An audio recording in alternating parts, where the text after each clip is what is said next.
شہباز خود حکومت کے اپنے اعداد و شمار ہیں جو ہمارے لیے بھی اور عوام کے لیے بھی چونکا دینے والے ہوں گے کہ over the years 23 Arab dollar کے جس میں قرضے بھی شامل ہیں، جس میں گرانٹ بھی شامل ہے، جو پاکستان کو ملنے تھے اور پاکستان کو مل نہیں پائے. آخر قصوروار کون ہے؟ کیا جو قرضہ دینے والے تھے وہ قرضہ کمٹمنٹ کر کے مکر گئے، یا جو اس کے لوازمات پاکستان نے پورے کرنے تھے وہ ہم نے پورے نہیں کیے؟ اور اس میں جو مزے کی بات ہے، گرانٹ بھی ہے. گرانٹ کا مطلب ہے کہ وہ قرضہ نہیں ہے، وہ آپ کو بس پیسے دے دیے جاتے ہیں. تو اصل میں یہ کہانی کیا ہے؟ ہم 1.1 ارب ڈالر کے لیے رو رہے ہیں اور 23 ارب ڈالر جو ہیں وہ ہم اس سے فائدہ نہیں اٹھا سکے. کامران، میں نے یہ خبر پہلی دفعہ کی تھی غالباً 2015 میں، آج سے کوئی 8 سال پہلے، کہ اس وقت پاکستان کے کوئی 17 ارب ڈالر جو تھے قرضوں کے اور گرانٹس کے وہ آؤٹ سٹینڈنگ تھے.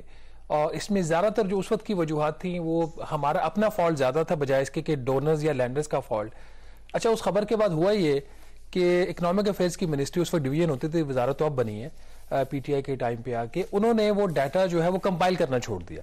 وہ انٹرنل انہوں نے بڑا کانفیڈینشیل اس کو رکھنا شروع کر دیا کہ کہیں یہ جو ڈیٹا ہے میڈیا کے ہاتھ نہ لگ جائے. کہ ہوا یہ تھا کہ 2015 میں بھی آپ کو پتہ ہے کچھ ایسی ہی صورتحال تھی، اتنی زیادہ خراب تو نہیں تھی جتنی آج ہے، لیکن تب بھی ہم IMF کے پروگرام میں تھے، تب بھی ہم رائٹ لیفٹ قرضے لینے کی کوشش کر رہے تھے. تو جب اس وقت میں نے یہ خبر کی کہ 17 ارب ڈالر پڑا ہوا ہے، یہ ذرا اٹھا لیجئے کہیں راستے میں آپ کے گر گیا ہے، تو اس وقت کے جو وزیر اعظم نواز شریف صاحب تھے انہوں نے اس کا نوٹس لیا کہ یہ تو اتنا بڑا پیسہ ہے، ہم کدھر ہم کھجل خواری کر رہے ہیں، ہمیں تو پیسہ کیوں نہیں یہ مل رہا. تو خیر اس کے اوپر ہوا یہ کہ ایک فورن فنڈڈ پروجیکٹس کے اوپر نیشنل اسٹیئرنگ کمیٹی بن گئی to fast track the execution and the implementation of the projects. نقصان ہمیں یہ ہوا کہ وہ ڈیٹا جو ہے وہ اکنامک افیئرز کی منسٹری نے ریلیز کرنا بند کر دیا، یا اس کی وہ ایک رپورٹ کی صورت میں اس کو نہیں لے کے آتے تھے.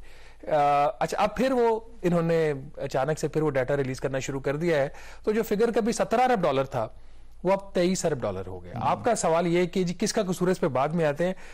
اس پہ پہلے یہ بات کریں کہ نمبر ہے کیسے اور کیوں اتنا بڑا ہے. ناظرین، یہ ڈیٹا اکنامک افیئرز کی منسٹری نے اس ہفتے ریلیز کیا، باقاعدہ اس کی ایک رپورٹ ہے کوارٹرلی، اس کے اندر یہ فگر ریلیز ہوئے ہیں. اور اس میں یہ جو فگرز ہیں یہ سپٹمبر 2022 تک کا ڈیٹا ہے. اس کے بعد بھی کوئی زیادہ کوئی بہت میجر چینج نہیں آیا، ہو سکتا ہے 1 ارب ڈالر اوپر نیچے ہو گیا ہو، لیکن یہ رپورٹ اس ہفتے ریلیز ہوئی ہے بیسڈ آن دا ڈیٹا جو کہ سٹاکس تھے حکومت کی جو کمٹمنٹس تھیں اس کے حوالے سے سپٹمبر 2022 تک.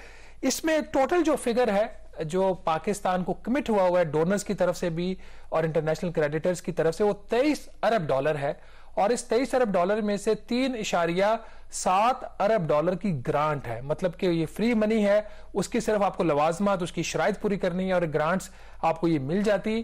اور یہ زیادہ تر جو اماؤنٹس ہیں یہ اب تک پاکستان آ چکی ہوتی. 2 وجوہات ہوتی ہیں کہ ایک لینڈر جو ہے وہ پیسہ کمٹ کرتا ہے اور پھر وہ ڈسپرس نہیں کرتا. نمبر 1 کہ جو پروجیکٹ کی امپلیمنٹیشن پیریڈ ہے وہ 3 سے 5 سال کا ہوتا ہے. اور نمبر 2 ریزن یہ ہوتی ہے کہ پروجیکٹ کی امپلیمنٹیشن میں پرابلم آ جاتی ہے. یہاں پہ جو 23 ارب ڈالر آؤٹ سٹینڈنگ ہے اس میں زیادہ تر پیسہ وہ ہے جو کہ ڈیلے ہو چکا ہے. اس میں جو پروجیکٹ کی امپلیمنٹیشن کا جو ایک سائیکل ہوتا ہے وہ اس کی وجوہات اس میں کافی کم ہے. خاص طور پر جو گرانٹس ہیں 3.7 ارب ڈالر کی، اس میں زیادہ تر گرانٹس اب تک پاکستان آ جانی چاہیے تھیں. اس میں 1.6 ارب ڈالر کی گرانٹ جو ہے وہ یونائٹڈ اسٹیٹس نے کمٹ کی against various projects under the carry Lugar act. آپ کو یاد ہوگا 2010 میں ایک بڑا مشہور قانون بنایا تھا امریکہ نے اس وقت، اور اس کا مقصد یہ تھا کہ جو اس وقت کی ڈیموکریٹک گورنمنٹ آئی تھی پاکستان میں، پاکستان پیپلز پارٹی کی، اس کی مدد کرنا. بہت سارے ایریاز میں یہ پیسہ کمٹ ہوا تو اس کی ڈیٹیل میں بعد میں ڈسکس کرتے ہیں، لیکن یہ پیسہ نہیں آیا پاکستان. 544 ملین ڈالر کی گرانٹس یورپی یونین کی پاکستان نہیں آئی. 535 ملین ڈالر کی گرانٹس جو یونائٹڈ کنگڈم نے سوشل سیکٹر میں جو کمٹ کیے ہیں وہ پاکستان نہیں ہے. کامران، یہ ہے موٹی سی اس کی تفصیل کہ یہ پیسے زیادہ تر اب تک پاکستان آ چکے ہونے تھے. ابھی جب ہم جو آپ نے بات کی کہ 4.3 ارب ڈالر پہ ریزروز کے اوپر کھڑے ہوئے ہیں، رینگ رہے ہیں ہم ایک ڈالر کے لیے، اور اس کے باوجود پیسہ نہیں آ رہا. اس پہ ایک اور بڑی انٹرسٹنگ چیز ہے، فورن کمرشل لونز کی ڈاکٹر صاحب کتنی کوشش کر رہے ہیں کہ ان کو مل جائے. وہ IMF کی منتیں کر رہے ہیں کہ جی ہمیں اجازت دے دیں کہ ہمارا جو ایکسٹرنل فائنینسنگ گیپ ہے اس میں ہم اس کو 1.5 ارب ڈالر کی ایکسٹرنل فائنینسنگ گیپ کے اندر فورن کمرشل لون کو شامل کر لیں. یہ رپورٹ ہمیں بتا رہی ہے کہ 653 ملین ڈالر کا فورن کمرشل لون سائن ہوا ڈسبرس نہیں ہوا.